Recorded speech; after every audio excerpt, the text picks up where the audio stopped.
संजय उवाच दृष्ट्वा तु पाण्डवानीकं व्यूढदुर्योधनस्तदा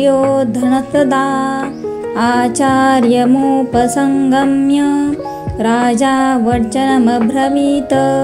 संजय म्हणाला, हे राजन, पांडवांनी केलेली सैन्याची व्यूहरचना पाहून दुर्योधन आचार्याकडे गेला आणि त्याने पुढील प्रमाणे बोलण्यास आरंभ केला।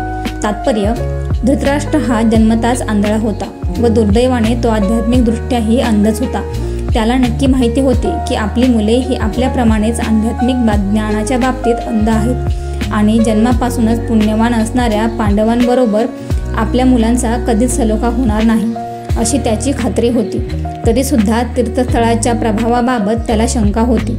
धृतराष्ट्राने युद्धभूमीतील परिस्थितीबाबत केलेली हेतुपूर्वक विचारणा संजय जाणू शकत होता, म्हणून विषण्ण उद्विग्न झालेल्या राजाला त्याला प्रोत्साहित करावयाचे होते आणि म्हणूनच राजाला खात्रीपूर्वक पटवून दिले की पवित्र धर्मक्षेत्राच्या प्रभावाखाली त्याचे पुत्र कोणत्याही प्रकारची तडजोड करणार नाहीत। यासाठीच संजयाने राजाला माहिती पुरवली की दुर्योधनाने पांडवांचे सैन्यबळ पाहिले आणि तात्काळ तो आपले सेनापती द्रोणाचार्य यांच्याकडे त्यांना वस्तुस्थितीची जाणीव करून देण्यासाठी गेला।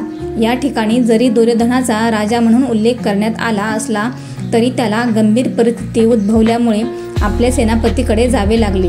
यावरून तो राजकारणी होण्यास पात्र होतो हे कळून येते। पण जेव्हा त्याने पांडव सैन्याची व्यूहरचना पाहिली तेव्हा जरी त्याने बाह्यात्कारे मुत्सद्देगिरीचे प्रदर्शन केले तरीसुद्धा तो आपल्या मनातील भीती लपवू शकला नाही।